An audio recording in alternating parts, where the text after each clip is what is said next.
سەبارەت بە جوڵەی بازار چاودێری بازار و نرخی کاڵاکان بۆ ئەوەی زیادکردن لە نرخ نەبێت نرخ بەرز نەکرێتەوە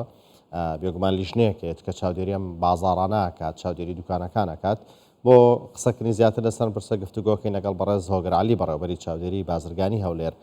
بەڕێز هۆگر عەلی سڵاوتان لەبێ کاتتان باش تا ئێستا لیژنەکانتان کاتێک سەردانی بازاڕیان کردووە هەستیان بەوە کردووە کە گرانکردن هەبێت یان قۆستنەوە هەبێت لە بازاڕەکانە؟ سوپاس کا کۆمار بۆ ئەم دەرفەتە ئێمە وەکو بەڕێوەبەری چاودێری بازرگانی لیژنەکانمان بەردەوام لە بازاڕی شاری هەولێر بە چڕی سەردانی گۆشتفرۆش، سەوزەفرۆش، سەمونخانە، کۆگاکانی خواردن مارکێتەکان دەکەین. بەر لە هاتنی مانجی ڕەمەزانی پیرۆز ئێمە سەرجەم نرخەکانمان وەرگرت ئەو ئایتمانی کە لە بازاڕە و خەڵک دەیخواتن لە مانجی ڕەمەزانی پیرۆز و خواستی لەسەر زۆرە. لەگەر مانجی ڕەمەزان ئێمە وەکو چاودێری بازرگانی بەردەوام لیژنەکان چێکی ئەو نرخانەما کردوتەوە لە هیچ شوێنێک نرخ بەرز نەبووتەوە هی خواردن بەڵکو و داش بەزیوە. ئەگەر بەراورد بکەین لە پێش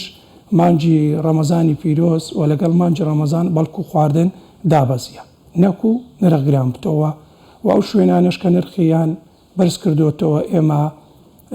پێبژاردن یاساییمان داراییمان لۆ کردیە و شوێنشمان داخستیە. بەڵێ هیچ ئامارێک لە بەردەستەیە کە لە ماوەی ئەم 22 ڕۆژەی مانگی پیرۆزی ڕەمەزانە کە چەند دوکانیان چەند شوێن داخراون چ بەهۆی گرانکردنی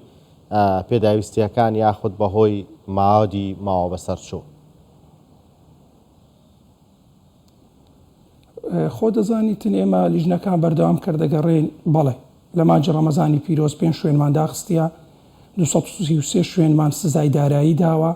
و هەروە زیاتر لە 22 تۆن ماوەدی ئەکسپایرمان گرتیە و بەردەوامیش لە سزادانی ئەو شوێنانەی کە سەرپێچی دەکەن یان نرخ گران دەکەنەوە. ئەو سزایانەش کە ئەمە دامانە جۆرا و جۆرە هەیە لەسەر نرخ بووە هەیە کەلوپەل و ماوەدی بەسەرچووی هەبووە. بەڵێ کاتێک خواست زۆرە بێت هەندێک جار هەوڵە درێن نرخ گران بکرێت جا خواستەکان دێک جارە گەڕێتەوە بۆ ئێستا بۆی کە موچە دابش کراوە پێما بێت جۆڵێکی زۆر کەوتۆتە بازاڕەکانەوە و لەگەڵ ئەوەش کاتێک خواستی زۆر لەسەر بێن دێجار فرۆشیار هەوڵەدا نرخ زیاد بکات وەکو باسەوە کردەوەتان کۆنتترۆل کردو بەڵام کێستا موچە دابش کراوە تا چەند جم و جۆڵ کەوتۆتە بازاڕەکان و تا چەند هەستان بەوە کردووە کە بازاڕەکان ئێستا زیاتر کڕین و فرۆشتنی تیاکرێت. دەزانی کا کۆمار ئەمە شتەکەی حقایق باباسی بکەین لێرە کاتێک کە موچە دەدرێتن تۆماچەند پێداویستی خەڵک پێویستی بە پێداویستی بازار دەبی بۆ ئەوەی پێداویستی ماڵەوە پڕ بکاتەوە. ئێمەمانان زۆر لە کاتی جوولەی بازار کە زۆر دەبیتن لیژنەکانمان چفر دەکەینەوە و بەردەوام لیژنەکانمان لە بازارن بەڵام لەو حاڵەتانە چکە لەبەر ئەوەی ڕاتب هاتیە و موچەی فەرمانبەران وەرگیرایە خەڵک پێداویستی بەرەو جەژنی ڕەمەزانی پیرۆز دەچین خەڵک پێداویستی زۆر پێویستە لە شیرنەمەنی لە چەرەزات لە گۆشتی سوور لە مریشێک ئێمەمانان نایلین ئەم نرخە گران بیتن و هەلە شوێنێکی نرخ گران بیتن ئێمە سزای دەدەین. بەڵێ ئەتوانن دڵێ داوا لە هاوڵاتیانیش دەکەم یعنی کا کۆمە لە هەر شوێنێک بەڵێ فەرم داوا لە هاوڵاتیانیش دەکەم لە هەر شوێنێک زانیان نرخ گران بووە یاخود شوێنێک مەواد و کەلوپەلی بەسەرچووی هەیە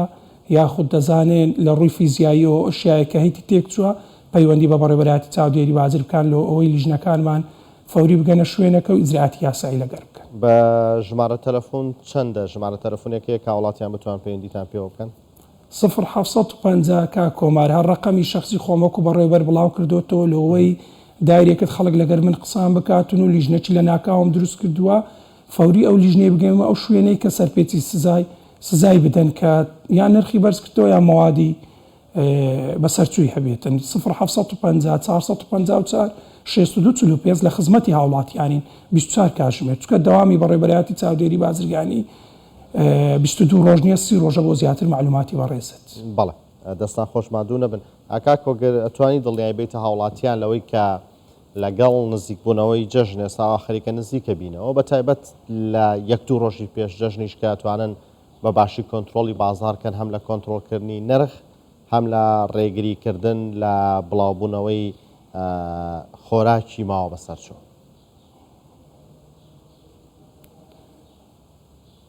کا کۆمەڵەمە دڵنیایی دەدەینە هاوڵاتیانی خۆمان ڕاستپاردەی حکوومەت و کابینەینەوە ئەوەیە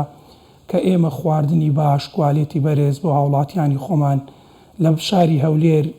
فراهەم بکەین و بە کەمترین نرخیش. ئەمە ڕاستپاردەی کابینەیە حکوومەتە و ئێمە وەکو بەڕێوەبەرایەتی چاودێری بازرگانی بەپێی ئەو ڕاستپاردە و ڕێنمای حکوومەتی هەرێمی کوردستان دڵنیایی دەدەینە هاوڵاتیانی خۆمان کە نە نرخ گران دەبین نەدێلین مەوادی کوالێتی خراپ لە بازاڕەکاندا هەبێت لە هەر شوێنەکەبی دەستی بەسەردا دەگرین. بەڵێ بەڕێز هۆگر عالی بەڕێوەبەری چاودێری بازرگانی هەولێر لاولێر و لەگەڵماندا بووی. سوپاس بۆ ئێوە ماندوو نەمن.